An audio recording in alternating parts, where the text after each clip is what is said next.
many of the things that I think that are things, afflictions that we have, that we experience, are because we have created like such a space between us and the rest of the world as individual, like the individualistic mind. I'm Adam Hunt, and this is the Evolving Psychiatry podcast, rethinking mental health through an evolutionary lens. Share it with the people who matter, like it if you like it, subscribe if you want to hear more.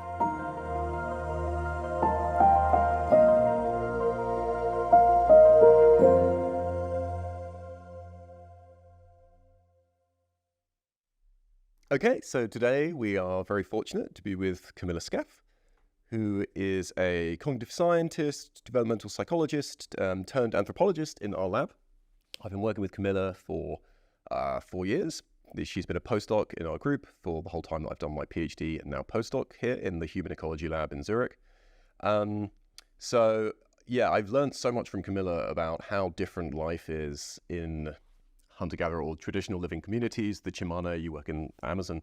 And I think it's really important for people to get that kind of snapshot of life outside of walls and windows, and especially in the context of mental health, we have a lot of intuitions about modernity causing mental health problems, and it's really important to do the work that you've been doing. It's been really cool to see, how the project is going on. So thank you for coming on today. Thank you for having me. Would you just start by talking a little bit about your academic journey and your research journey, and then how you ended up in the field? And it wasn't scheduled at all. So it's definitely one of these kind of things that just opportunities arise and you just follow them, or you follow your intuition about things. So I did all of my academic training in France. I did first biology training. I'm an undergrad in biology. Then I did a first master's on neuroscience, then another master on cognitive science. So then I started approaching more like the concept of the mind on its own. Then I did my PhD on psycholinguistics, cognitive science, so the study of language acquisition across cultures, how babies learn to talk as a function of the culture that they grow up in. And then there was in that context is that I got the opportunity to first work with the Chimane, studying, because there was this finding basically that parents were not talking much to their children. And for language acquisition theories, that is really, really relevant. So it's like, how do they learn language then? So I went then to study that specifically at the very beginning. And then when my PhD finished, I got the opportunity to start working here with Adrian Jaggi on a very, at the beginning, ambitious and kind of project change from the dawn of that project. Of course, like things change, it's normal, you adapt. Right. On first the study of what would autism would look among the Chimane. So that was kind of the very first question at the very beginning. And as I have a background on developmental cognitive science and cross-cultural studies, it was kind of a challenge. Also how autism can be really linked to communication and social skills also was something that then looking at this from a cross-cultural developmental standpoint was something interesting to begin with. So that's how we started the project on neurodiversity, focusing at the very, very, very beginning only on autism. And given my set of skills working already in development, it was like, okay, let's see what is this really like a question that we can tackle? And then is when we opened Pandora box, right? Kind of. Right. So that was the probably one of the major things that I've learned from being in this group and working with anthropologists is how difficult it is to take these kind of simple questionnaires and you transport them to different cultures, completely different cultures. It's hard enough jumping from France to England to America, but when you go to people who are living really different lives and have different developmental trajectories and are expected to do different things and don't have formal schooling and all this stuff. So could you just like paint a picture of what the Chimane are like how they live in Bolivia? Yes. So first of all, the Chimane are not hunter-gatherers. They're forager horticulturalists. Hard to pronounce, but small distinction. I mean, not small, but so they're a small-scale subsistence society. So that means that they don't rely on the cash economy, and their labor doesn't translate into a cash income. That basically their labor translates into the daily activities that are going to be related more than anything else on food production directly. So that basically structures, from a bigger anthropological sense, what life looks like. Most of your energy, if not all of it, it's very much dedicated into maintaining the lifestyle that you have in terms of food production, shelter production, and of course, social activities that are related to your community. So you wake up in the morning, you're in a sort of hut with your family or the group of people, and basically your task for the day is to go and get food most of the time. So yeah, the seasons are pretty sort of seasons, but like the seasons are basically structured into the different crops or different gathering foods that you have to do. So you will wake up in a house that in a traditional Chimane house. It's not like a hut, it's more like a house shape that you would assimilate, but it's completely made of wood and is 100% made from natural elements. Okay. So to build a house that would last on average about 5 years or something like that, it's a lot of work. Yeah. But then once you have it, you'll sleep with your whole family, that the cluster of your family. So it would be, if you're a woman, your spouse, and then your children, which can be from the minimum of 3 to around 12 people. Right. But then, children will grow up and marry and leave. But and you're all sleeping in one room on one bed. They're mono-room spaces. So basically, you build one big space, and you're going to have some kind of elevated space for putting where the people would lie. Yes. So off the ground.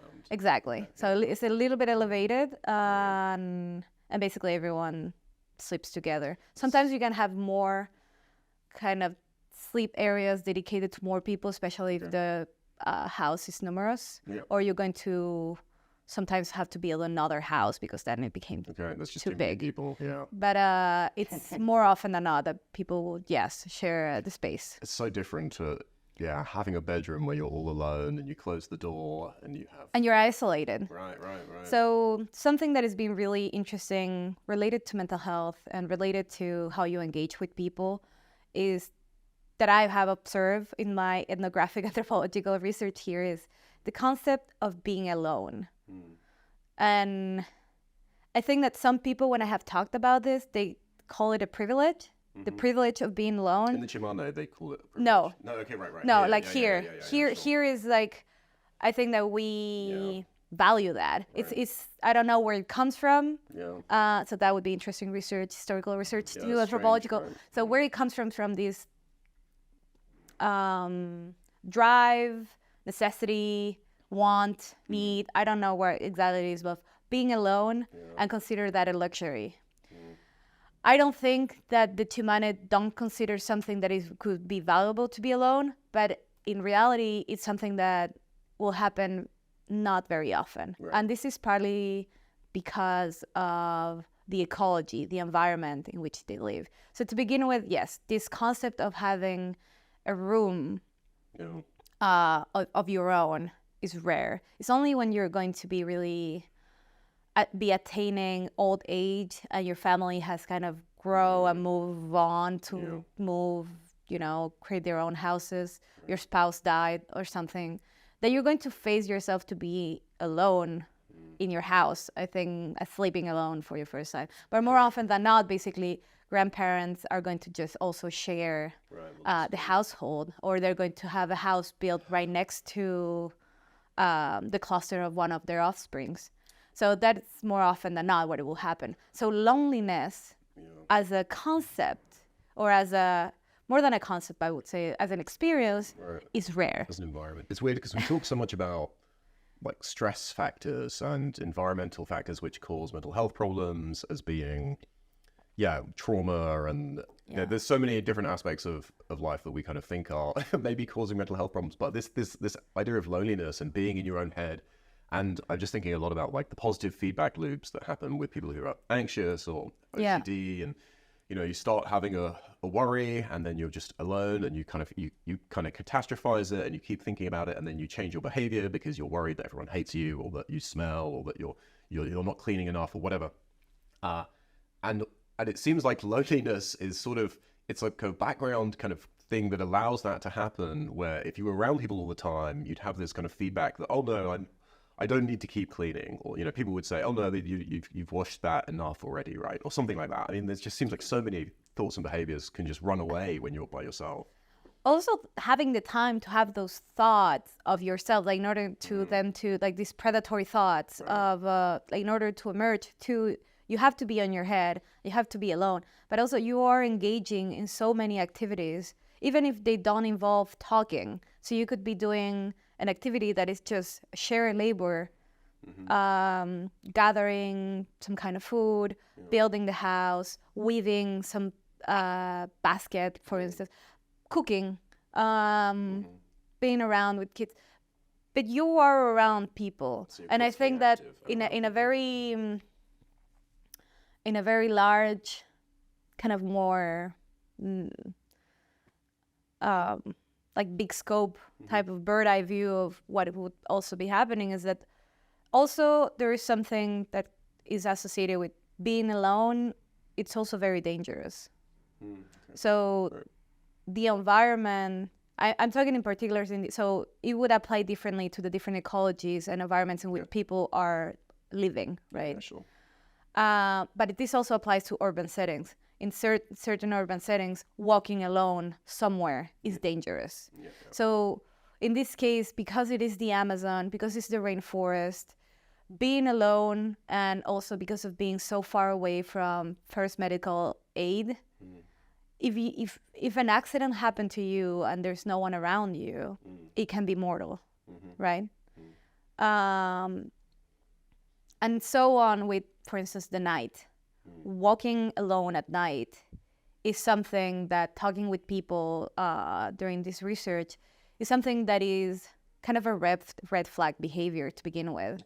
I mean, you would go to the bathroom at night, for instance, of course, and but it would be very close to the household setting. It's not that you're going to someone who wanders at night. So, for instance, when we were trying to, I think we'll get there, but among the things that we did was asking people, okay, what are behaviors rather than feelings, or like, what are behaviors that you think are strange on another human to show? What is something that is shocking, surprising, atypical, something that people are like, what are you doing that? Like, this is not... Right, so the context here is you were trying to look for, firstly, autism, and then you were looking for like schizotypal traits, and then you realize, oh, this is really hard to convert these questionnaires because people don't understand. So in the scale of the time of what happened, is like, okay, we were wondering about autism very particularly. So I started looking about, so I'm not a doctor, so I cannot diagnose people, but what I can do is to look at the behavioral traits associated with autistic like traits to begin with, and see whether they're present or not. So I wanted to look into the literature. I took two experts, what I'm supposed to look at, especially because in this context, we wanted to start with adults and not only children. So we were looking at the adult population. And it's like, okay, what are the behaviors that if you were to have autistic-like traits, what would they look like? And I started looking at all these inventories of already existing scales and questionnaires for this question. And many of the items are just so impossible to apply in a different context. Do you like spending time in the library? Or whatever? But the underlying concept of that question is something that is cross-cultural. Right? Like when I ask you, because this is an example of a question, it's like, do you prefer to be in the museum or a theater, something like that. Okay. It was, maybe I'm mixing with some, but like the concept, like the underlying concept is, would you like to be seeing people, live scene of people interacting, or you would like plain images, objects? That kind of, you have to deconstruct the item because there's so much cultural baggage into the item. Yes, sure. So that's an extreme item, of course. There's some others that are way more easy to talk to people with about. But it tells you something about, okay, we need to root back to behavior. It's like, okay, there's something about then being with objects instead of humans that it seems to be important in this particular situation. How can I ask that? And is this also something that people pay attention to? Because many times too is that I would ask questions of people, is like I don't understand the question. This is not something that we kind of deal with. Okay, right. You know? Right. So the process was, you were looking for autistic and schizotypal traits, and then we expanded it. When I ended up going, I wasn't looking for that. I was really look back and I was like, okay, I have all these set of supposed behaviors and things. Can I even call them like autistic, like, or schizotypal? It's like, okay, no, I don't even can. Like, I don't know. Because at the end of the day, also another big question is, would these syndromes, because all these conditions are syndromic, right? And then they hang together in they a cluster of symptoms. Exactly. It's a cluster of individual symptoms that appearing together will give you the whole syndromic disorder or condition. Requires you to tick 3 boxes at once, and if you're missing one of the symptoms, then it doesn't count theoretically. So theoretically, you wouldn't count. Okay. And that is also very problematic because a big cross-cultural, this is cross-cultural psychology and medicine in general, is like, would the symptoms appear all together? And would that then, would that become another disorder? Or is just simply that the environment, in this case, this is an open question, is that would the environment then, for some reason, don't allow for the expression, manifestation, suppression, God knows what is exactly the mechanism for that particular phenotype to then not be here or not be remarkable. Right. So, yeah. Right, so there's an argument in the kind of psychosis, schizophrenia literature that a lot of people experience sort of delusions of some sort and hallucinations of some sort, but they don't have all of the negative symptoms and the cognitive disability that you see with a schizophrenic. So it's not really schizophrenia, but it sort of kind of is in other ways, and it doesn't need a diagnosis. But yeah, it's messy. It's messy even here. It's messy even here. Yes, yeah. I hear many times when I've talked to specialists in the case of autism, is that there's no 2 people would have the same autism. Right. And that already is something so telling and so important to take into consideration when you go elsewhere, and then you're bringing a bag of concepts that are so culturally bounded, they're so profoundly inherent into what we value as how you should, to what we define illness. Right. I think, and that's what I wanted to go, is like, when I realized that I had to do this job, I was asked, it's super interesting. I went to the root of what anthropology, cultural anthropology, some also extend to, is like, I have to go back also to defining of illness. And in this case, the defining of when does the dysfunction would arise for a mental related disorder, and can it be a conversation that we can have? Can I take some generalizations about this for this specific culture? It would be culture specific, but we will be amazed. To them? Like, do they have people that they recognize as disorders? Because, what is a disorder to them, and what is the cultural stigma associated to? Because as the work that you've been doing, I think that it's very hard in psychiatry and in psychology and psychopathology to disentangle dysfunction and behavior. I mean, like the line functions, exactly, like adaptations, which is sort of exactly so-called suffering or costly in some way. Sad, I mean, not the sad, but like the very hard answer to that is that the line will be drawn, is not a fine line, right? Sure. It's a line that is movable.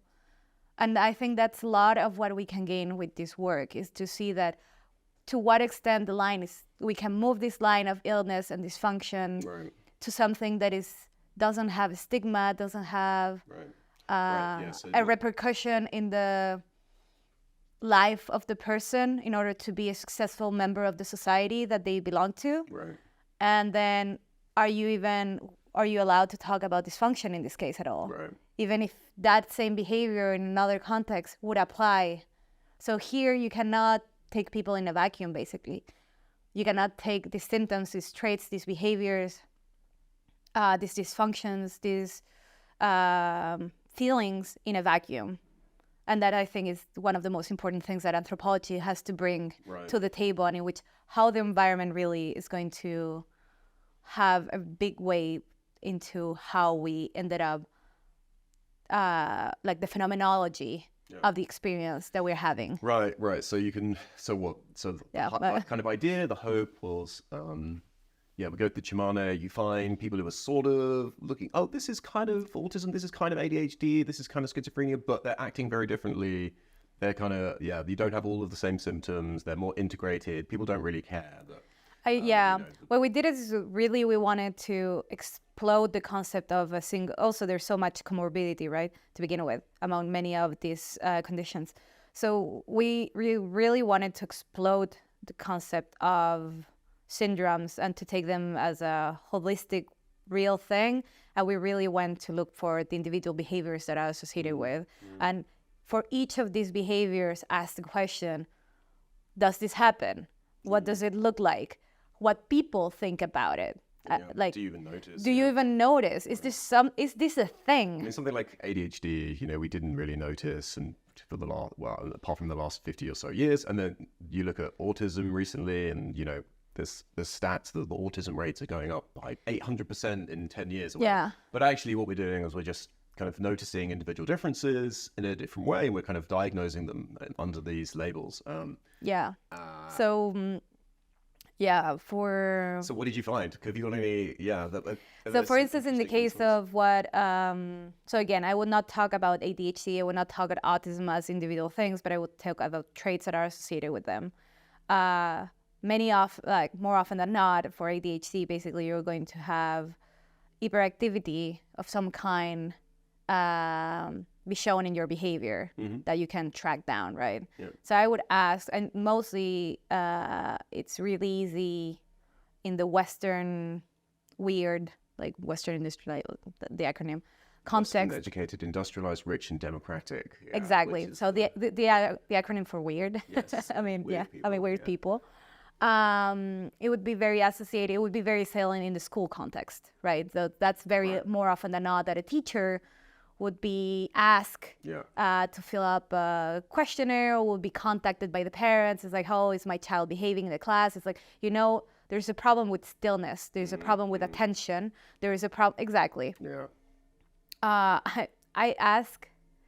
We asked, and I was with Charlotte van den Driesch, and a specialist on ADHD, and a psychiatrist who came with me along in the trip. And we were asking people, it's like, hey, can you tell us about how you feel about stillness and children, and like, can children, what does the school setting look like?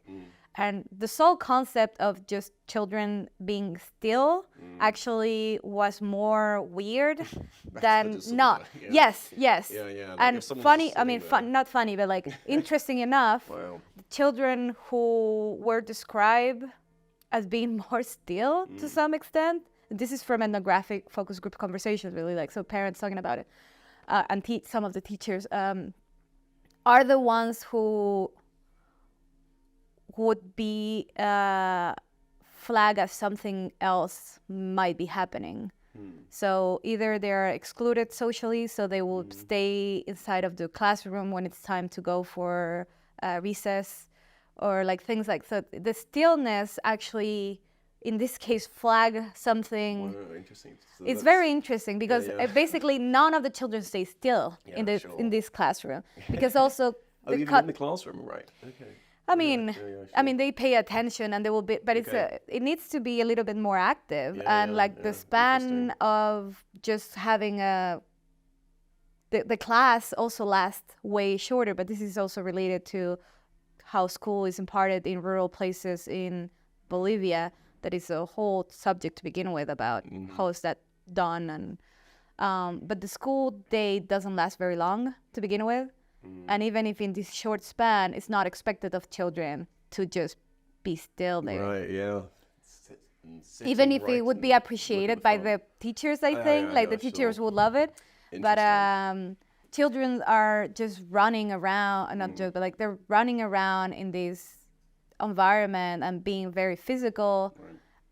So being still something that is kind of not... Yeah, right. And it's only when you created an environment that like needs everyone to sit there for 7 hours to fill in the test at the end of the year and then eventually get judged and put into a desk where you also have to sit still. Then, you know, being able to sit still is a disorder. But yes, and then you would flag someone who's like, okay, maybe this child cannot do that, or it's really hard. And then the dysfunction or like the condition would be flagged. But in this case is the opposite, in the sense that children kind of they're not put under that condition. Yeah. You know? Yeah. And they'll have active lives eventually anyway. They're not put into that context of being 7 hours seated somewhere. Right. And they don't have desk jobs to go to, so it doesn't really matter. Actually, fine. Practice. Interesting. Okay, so any other anecdotes, any kind of particular traits that you found that you're like, oh, this sort of seems like something we call mental disorder? Or... we had accounts of talking to different groups of people of different ages, of different villages too, that they have also different, within the Chimane, of course, is a very heterogeneous place. Okay. You cannot say that one environment of the Chimane would apply for all of them. Okay, some of them are more integrated into like markets, they're close to town. In addition to that, yes, we have a gradient of market integration, of people integrating the cash economy, so having wage labors, right? Yeah. So that is already starting to change what the day-to-day experience of your life would look like. But also even within the people who are still maintaining the subsistence economy, you have people who would be, for instance, in more of a forest community than a river community. Okay. So the type of activity that is very, very much enforced by the river, the presence of the river and how you interact with it is also going to be shaping some of the things that you'll be able to do. Okay, your daily life is just different. Exactly. Daily life then, even within the Chimane, as a function of where you live. Yeah, sure. You're next to the river, you go fishing. Yeah. Or you're a community that is really far away from all the other communities. So other people outside of the community that you live in are going to be relatively far.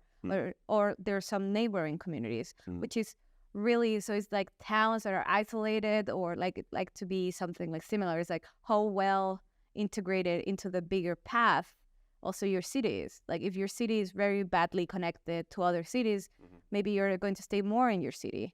And on the other hand, like if you have a very well connected city, maybe you're going to travel more often to somewhere else. Okay. So all these kind of things are similar, just that within, the community. Yeah. I mean, so talking to different people of different communities, of different contexts, we were trying to see what is similar and what is different as a function of maybe of communities, things like that. But one thing that we found on talking to very different people of all ages is that people can have, and they have accounts of people having psychotic or similar to psychotic episodes in which they would have very salient hallucinations, visual hallucinations, auditory hallucinations, olfactory hallucinations, sometimes all together, sometimes individually, in which people would, and in the way that these ones are interpreted is that they got what is called a bad wind. You got hit by a bad wind, which is basically that some kind of external thing, it can be a curse, force, some bad luck. Basically, you were at a given place at the wrong moment when the wind hit you, kind of that theory, which is some kind of spirit force. It can be understood as, and basically, yes, and that's the cause. So even of the imagery and the moment in which many of these episodes that we were told happened, the explanation was always the same. Okay. You got a that person got a bad wind. Okay. And what do you do if you get a bad wind? What happens to the... So it's not like Chimane don't have access to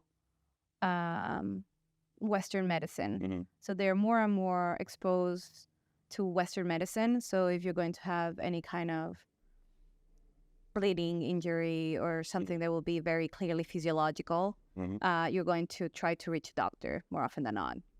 Which is interesting about this, when we ask about it, it's like, what do you do in this case? What you were asking me.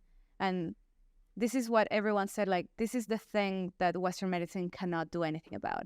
We all know that this is beyond what Western medicine.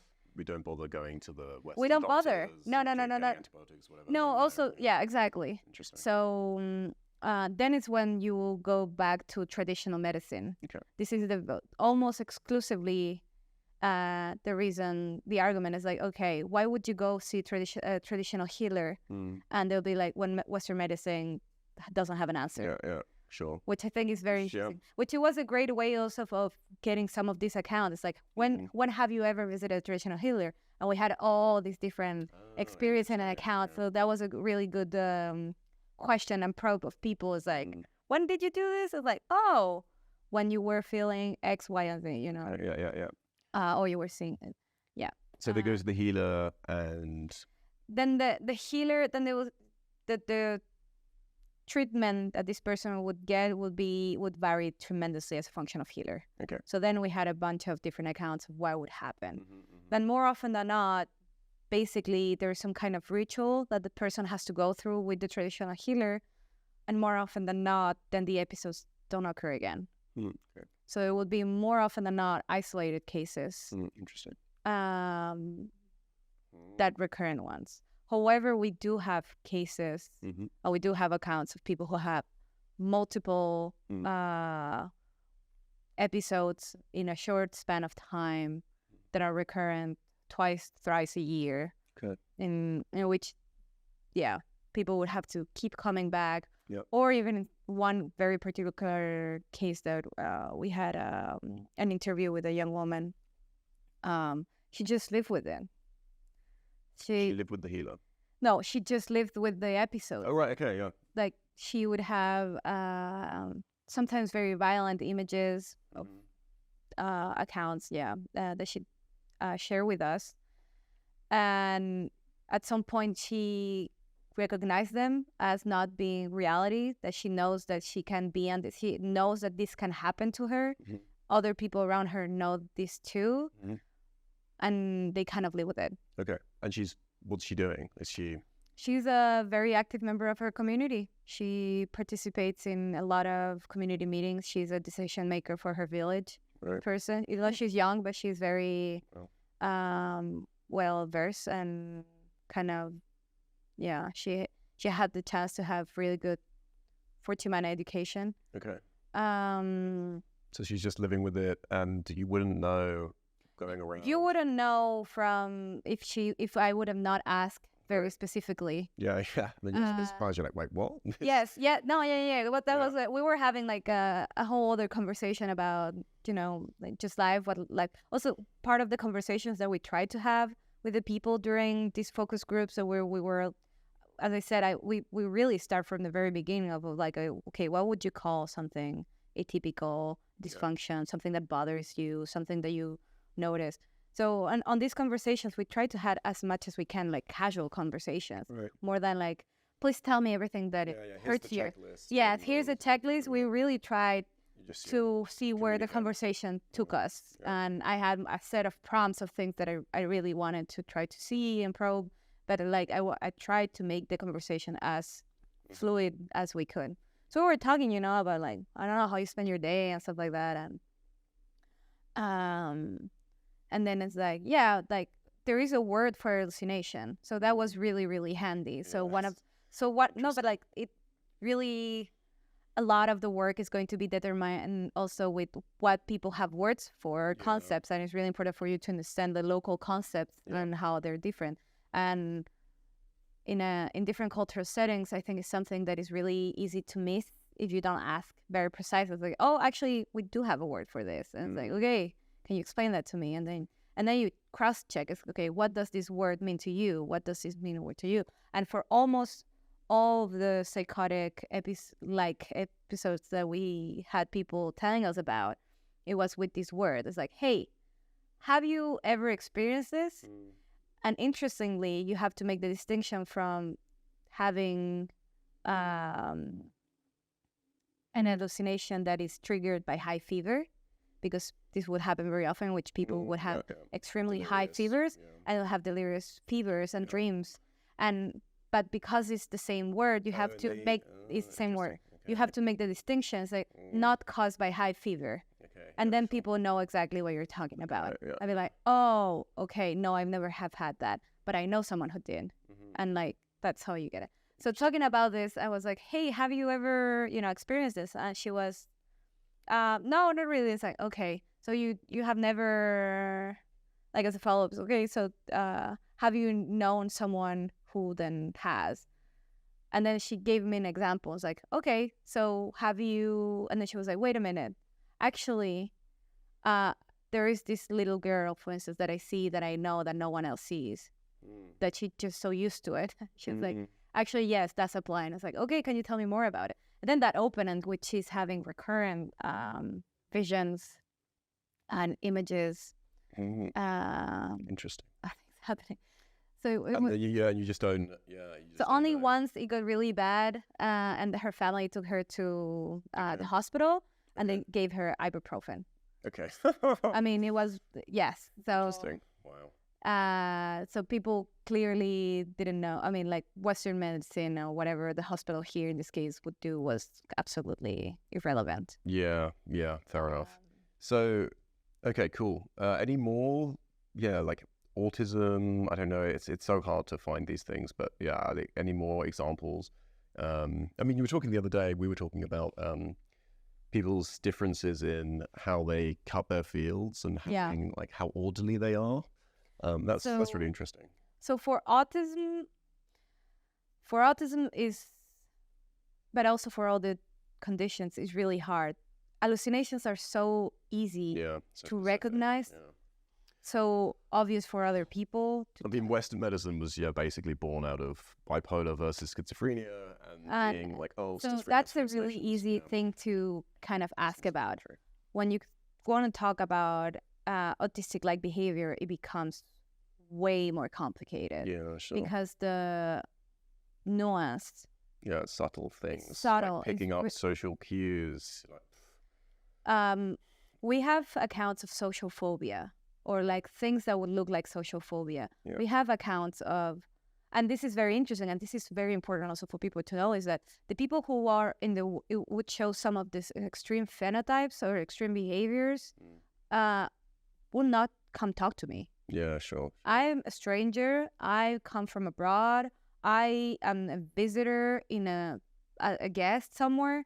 It's almost impossible that this person who actually have either some kind of social phobia, extreme shyness, discomfort with social interactions, they will come and talk to a foreigner and in an interview. It's going to be the extroverts anyway. It's going to be but like it's not these people who are really afraid of any social contact. Exactly, but reluctant. But I relied on the other people telling me about them. Yeah, sure. Okay. So that's the best I can get in order to have their experience, or at least what it looks like. And people are be like, okay, no, there's only a few people who manifest this, and they never consider it an illness. It was never something that was considered a dysfunction. It was it was described in the light of something that would be pathological of any sense. But it's definitely something that was considered like odd. Okay. Like infrequent. in the sense of frequency. It's something that it was infrequent. Right. Some people just don't come out to social gatherings as much or whatever. Just there's amount of people who just don't come at all. So we would have a community meeting. They would have some kind of, or they would have to organize some kind of big community project that involves almost everyone in the community who is able to provide work. So, for instance, the elderly who are very old, they would not be invited for this because, yes, they're excused, or very young children.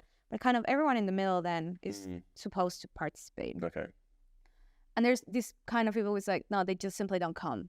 And it's when they go to door to be like, hey, why didn't you come? They wouldn't even like come out to greet the person. Interesting. So they tend to stay in their cluster. They would mostly, if not only, talk to their mother, or so they don't even in the house that we had. They wouldn't. Some of them would not even talk to the whole family. So it's some kind of selective mutism to describe. But we will have different phenotypes. So I'm describing one case. But we were seven with different layers of something like that.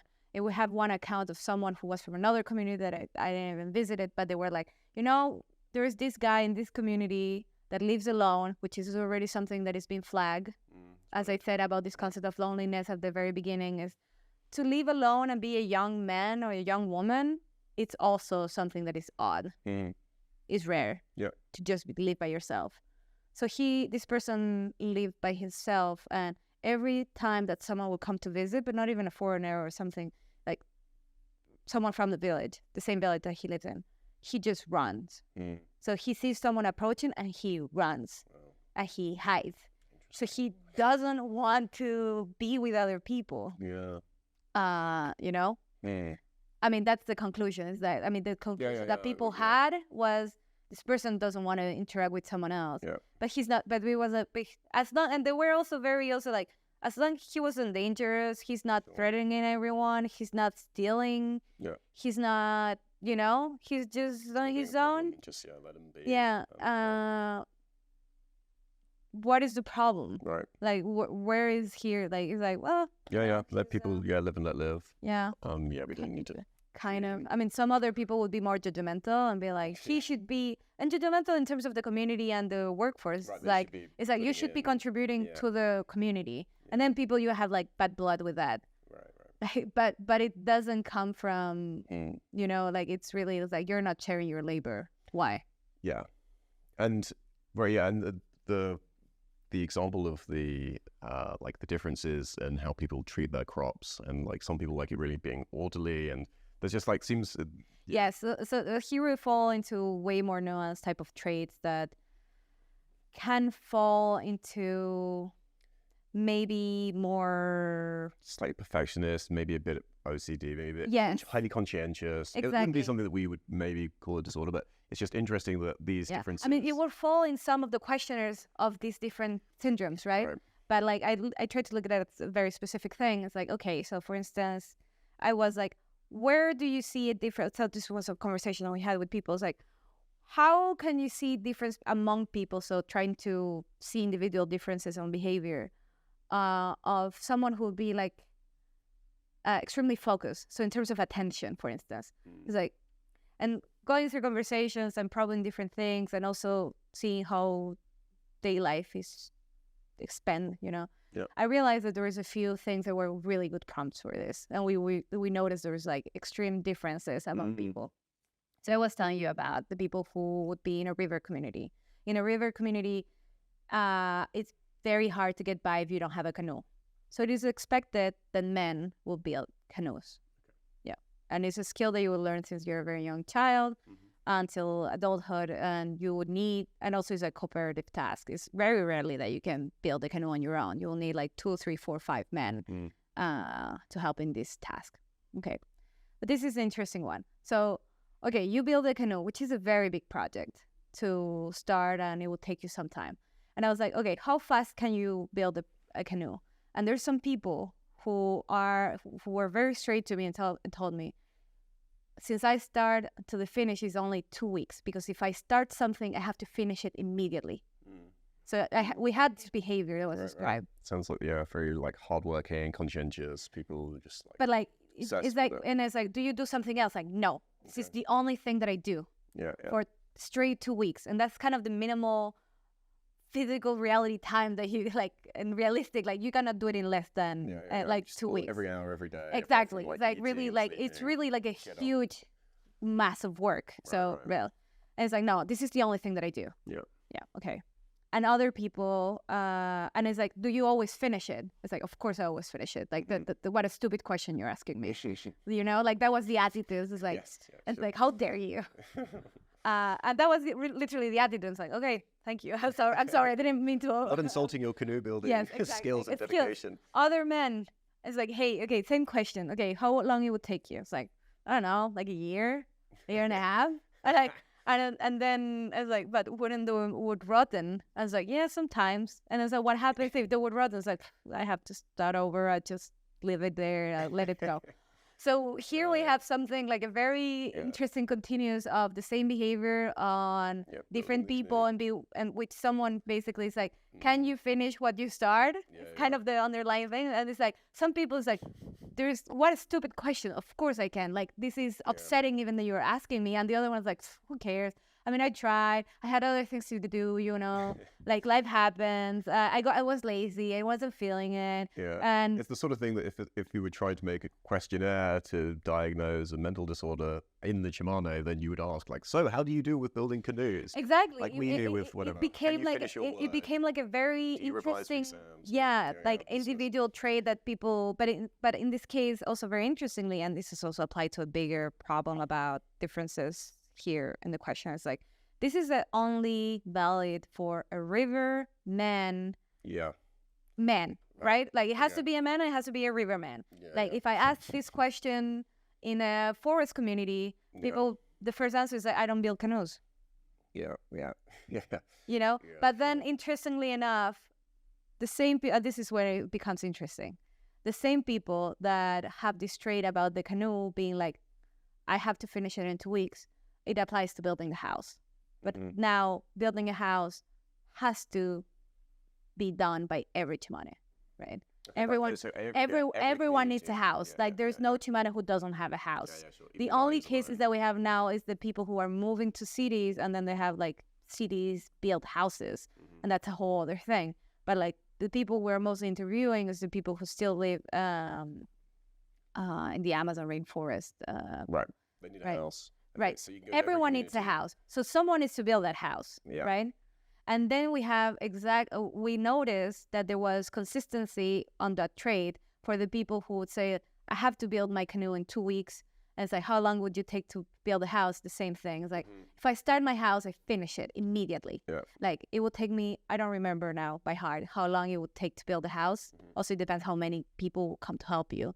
But also, people also will come and kind of abide to your thing. It's like, hey, I'm doing this now. Can you help me? It's like, well, I can't help you 3 out of the 5 days. Like, fine. Then you will get something else. I was like, but like, you will make it happen. Like, you are so dedicated, and you're like, this is going to happen. You know, it's a reality. Whereas, and it applies also for the houses. We will realize that for the people who would take longer or like wouldn't finish, it's like, hey, so what happened to the house? Like, you know, I never put the roof. You know, because it's the last part. Okay, right. You know, and you have to weave the roof, and so you build the whole structure, but you just don't bother to build it. It's like, oh, we never just put the roof, you know. And it's like very interesting. I assume you've always, like, those people that have a house to live in, so it's not like they desperately need this extra house. They've just started building one. So basically, you would not, except in case of catastrophe, like a fire or serious flood, that it has happened. Basically, you prepare yourself. Basically, your house is starting to rot, or your house is starting to show serious structural problems. We're going to, and they often just build it right next to their old house. You know, and it's organic material, so eventually the house would just either become wood fire for food, building. So it's like everything is reused. It's not like you're going to build a house with bricks and stuff, and then all these materials are going to be waste, right? This is organic material, so just make it right next to, and in a couple of months, there will be almost no trace that there used to be a house there. Right. So one of the interesting things here is the individual differences can persist. One of the confusing parts of like evolutionary psychiatry is like, why would any people differ in their strategy to life? Like, why do we have differences in personality and whatever psychopathology? And you can clearly see, okay, there's different strategies. And actually, do you always need to build the canoe really fast? Do you need to be really super hardworking and like, And also, yes, and that's a very interesting point, and thank you for bringing it, is that even within this trait, of course, there was variation, and this is also why assessing for context is important. Some people were were like, I always will do this. There's no question. This is what I am. Like, this is very like a very fixed, I want to say, trait. And some other people were like, well, it depends. Yeah, sure. How much is my current house falling down? What are the other things that I have to do? How desperately fast do I need it? Is going to wait into how. So there were people who were way more flexible into the. So we have the two extremes: people who seem to consistently kind of not finish or like being like very slow at it. People who were extremely fast and very like focused on it.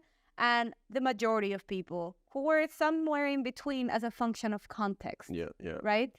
So that, and I, like, it was really interesting to see that, like, that, and that applies, and then, like, from a bird eye view, bigger picture, kind of that applies to most things. It's very rarely that then we would have these fixed traits as defining the person. We did find that, though, for certain people, but it was definitely not the majority. It was definitely not something they would say like this thing, Interesting. Cool. I mean, I think it's weird to think about life outside of classrooms and jobs and wages, and people often glamorize it quite a lot, and like there is something quite intuitive. Like, it sounds much more fun on a day-to-day basis to be building canoes and houses and going hunting. So much work. Yeah, exactly, right. It's exhausting, and it takes on a toll on the body. It takes a toll on the body, and it also takes a toll on also your definition of disability that we were talking about. If you're not able to fulfill these roles because of some kind of problem or your health declines, it really affects you, and it really affects you in the eye of society too. And I think that something very similar happens here now with us, with how we define illness and where we put the threshold of mental health, is that it's related to productivity. It's very related to productivity. So, but how you manifest productivity depends on where you are. Right, okay. And like, who puts value on what? Yeah, ADHD is sort of anti-productivity here, so we diagnose it, but for them, like, being whatever, slightly less willing to build the house. I would never say that, I don't have the credentials to say that there's ADHD or not there, right? I just think that the current tools that we have don't allow us to do that. Right. In a way that is culturally to say, like, sensitive. Does it even make sense to try and think about ADHD? I mean, it will be interesting and maybe sort of sad when a lot of these communities kind of get more market integrated and end up having wage labor, and you'll see, and like sedentary jobs. So basically, very concretely, something about being sit still, it's something about also sedentary job. If you're going to have a sedentary job, then it might become a problem that you cannot just sit there for hours, right? If that then creates a dysfunction or a problem for your current employer or something like that, then you're going to start looking at all of this. In this case, for these people, having to sit, like having a sedentary like hour-long activity is to begin with something that is very weird, Interesting. There's only a few cases where you will be like a canoe rider that you have to be like 10 hours in a canoe. Right. But also be exposed, like put anyone who probably might have some kind of problem staying still in a Canoe 7. It's going to be annoying. It's going to be terrible, like airplanes or whatever. But like, you just have to be there. What is your option? To like jump in the river? You're not going to do that. Yeah, you're going to be in like a terrible like state of discomfort, but like you don't have an option. So what do you like? And so what do you think is the main message? Or okay, well, what is like the main surprising thing that you found, and then also what do you think the main message is for mental health research and treatment and people in the West? From like your exposure to how traditional life is more like. Okay, what is the first question? First question is just like how, like what surprised you the most? What is the summary like the thing that, oh, you didn't realize this, but actually none of these questionnaires are really relevant in different cultures. I think we already knew that from even me myself from a developmental, as I said, as my background, like many of the milestones of things that we're looking at in children, or you were like, oh, actually I cannot even ask this question, which is like one of you wouldn't even think that this was not a relevant question somewhere, right? So that was already not surprising to me because I was already exposed to that kind of training. It was surprising to me. That's why I probably mentioned it, because it was surprising to me to come to the group because I've been doing so much research into evolutionary psychiatry, and I'm like, oh my god, all we need to do is look in hunter-gatherers and agriculturalists, and we just need to take the questionnaires and convert them, and we'll suddenly discover something important. It's like, oh no, I arrived and was just told that actually it just doesn't work like that. These questionnaires are too specific to the culture. Okay, this is the most surprising thing to me, but this is a personal opinion, I want to say. So this to take with the veil of this is the opinion of a person. This is not the account of a professional researcher. Like something for everyone. You're a professional researcher, but yes. No. But like my opinion, I'm taking it like as in my opinion as in my own subjectivity, not taking into account my credentials. Like this is don't quote me as my individual self, not as the researcher. Okay, this is not you as a scientist. Taking out the more like convert, like I don't know how to say it. Sure. Your opinion. There's this quote that I'm not able to quote perfectly right now, but there's something about the terrible disease of loneliness in our society. What I've seen and surprised me the most is that loneliness and network support of your peers, of your family, of your village, it's something that they take for granted there because it's almost never not there. Well, you really need to do something very, very, very, very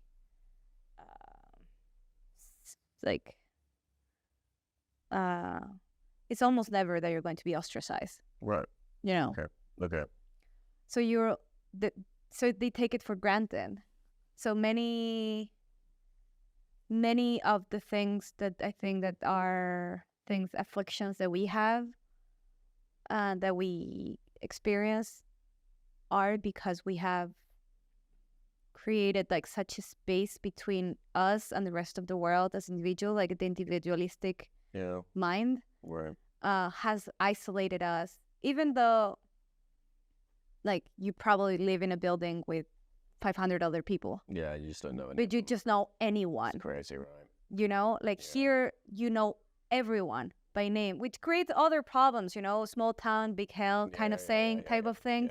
Gossip, sure, fine. But there's something about not being alone and loneliness that is not a problem there. And if you kind of, in a modeling perspective, or in a math perspective, if you were to control for loneliness, what is left? Like in terms of these syndromes and these disorders that we see, I really wonder. So that's why I say it's my opinion. I'm like walking this line in which people are not abandoned. If you have a disease, a disorder, an affliction, people would stay with you. Right. You're not ostracized. You're not you're just there, and you're going to be like, oh, whatever. Like. Yeah, I'm reminded of the psychosis example where, if a relative or a loved one or friend has psychosis, then often, you know, you just distance yourself from them, and you're like, okay, now the psychiatrist is still, you lock them up, you know. How different would that be if you were just like, okay, they have these experiences, whatever, how you doing? Like a cup of coffee, like let's go. Can we just hang out? Yeah. Because as studying language and in this community, the first thing that I did is that speech is not that often. I mean, it's not that common. It's not like people are chatting 24/7. You know, it's not like chat being like that chatty. So it's not extremely salient. But you don't need to talk. Just chilling in the same space. Which is, I think, is something interesting what we have now with our communication devices, that we can be talking constantly, but we're feeling super alone. So that that kind of... Yeah, and it's just weird. Like when you meet a friend, you have to be talking all the time because you have this 3-hour window. There's so much company that happens there that is just silent. Yeah, which is really nice. And which is really nice. Yeah, but you get that with partners or exactly. with really good friends, right? Especially if you live with people, it's just cool to just chill in the same space. But you know they're there. You know that you can count on them. Yeah. You know that, it's... Right. Yeah. You go to bed every day with them. Like in this case, like the family will go back and like everyone will sleep in the same one room. Interesting. Yeah, it's hard to see how to fix, but it's an interesting insight. And I agree of like all of if there was one thing that was, it's a hypothesis, right? But there was one thing that was plausibly like causing lots of extra problems across the variation, like of the psychosis and the autism, the ADHD and whatever. Just being alone probably just makes everything slightly worse for everyone. And then, like that can lead you down much worse paths of, positive feedback cycles or negative effects. Yeah, interesting. So what do you think? Okay, so the second part of the question, like, what do you think this means? So I don't know if I answer your questions. No, that's super cool. Yeah, it's interesting. It's something that just I take with me, and I think about it as like a philosophical question about us human. Right. And it's funny, because even the suggestions we have for a mental health problem are to go to a psychiatrist, like alone, have whatever 10-minute session, maybe talk to someone for half an hour, return to your room where you're alone for the next 23.5 hours, and maybe you have a session every day, so you get half an hour a day of talking to someone. Yeah. Which is not much. Maybe the recommendation there is encouraging people to spend more time together. But it's so hard, right? Because we've built houses, we have bedrooms, we have rent. But like I think like the recommendation isn't it sometimes like go to a pottery class. Like you don't have to be talking to people. Yeah. Like you have to be following instructions, but you're in a class. Right. Or exercise class or something. Oh yes. Learn like maybe it's. If you don't want to, like, you feel like you cannot engage personally with people, like in a face-to-face or something like that, that would be too challenging for you, which is totally okay. There are some other activities that maybe can be somewhere less intimidating in that sense, but also make you feel like you're in a part of a group. I think, that's what I wanted to go. Being part of a group. Yeah, find your tribe. Find your tribe, which sometimes... I know it's hard and sometimes it's too much to ask and people feel very disconsolate. Disconsolate is a word? Uncomfortable? No, that you cannot find... Disconcerted. Yeah. No. I don't know how to translate this word. It doesn't matter. What's the Spanish word? Desconsolado. Because you cannot do that, and you feel like it goes beyond you. I think that us as a society, we should just try to make sure that at least everyone can be feel part of something at the level that they feel the comfort of being part of something. Yeah. And I think that can alleviate so much of the pain that is associated with the disorder and the depression and what will come with it, that I think is a kind of a byproduct of the loneliness rather than the phenotype on its own. Yeah, cool. I mean... It's a nice message. I don't know if I'm right. I don't know if I'm wrong. I don't know. I mean, people do. Yeah, it's been argued elsewhere. But that's what I've seen is the sense of. There's apparently a minister of loneliness in the British government. There's a official minister, which must be. I mean, who wants that job? But anyway, whatever. Being the minister of loneliness is apparently a thing because loneliness is it's a rising, especially for old people. Which is crazy that it is a rising thing, yet so obvious. Ever more connected, yet so far apart. Exactly. Oh. Isn't that crazy? Yeah. I mean. Well, yes. Well, yeah, interesting. Yeah, we can definitely, it does seem like we can learn something there. It can't be too hard. Yeah.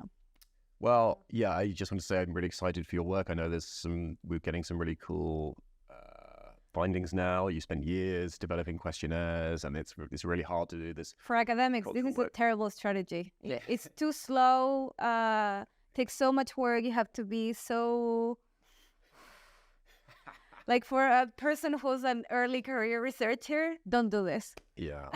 Well, it will be when it you comes don't out, publish fast enough, and it's terrible. But yeah. When it does come out, and we have some really interesting insights into the personality differences and these traits in the Chimana, it's going to be super. It's fascinating. It's stuff that I hoped was out there for the years that I've been doing. I understand why it has been so hard. I mean, no one wants to do it. I understand why. Yeah, it's annoying. Well, anyway, but you're doing it and you've done it and it's happening, so it's great. Yeah, watch this space for the work coming out of the lab here and Camila. Yeah, thank you for joining me today. It's been a really good chat, and I'm sure it will be give a lot of people insight into a world that it would be better to know about more. I think we have so much to learn from. Right. The things that we take for granted. It takes a generation to forget, and then you think that it was always there with us. Like, really. It's crazy. It's so fast. It's so fast and we don't realize. And if no one talked about it, in terms of some kind of literature record or movie, book, something, it disappears. It no longer is there. Right. And we have to... It's gone. So much culture. I mean, and you don't think about it, and then you think and we shift what's normal in terms of frequency, like a normal distribution looks like. Like, this is what is it's so weird. It's so fascinating. Yeah. So, anyway. Yeah. Thank you for listening. Thank you for coming.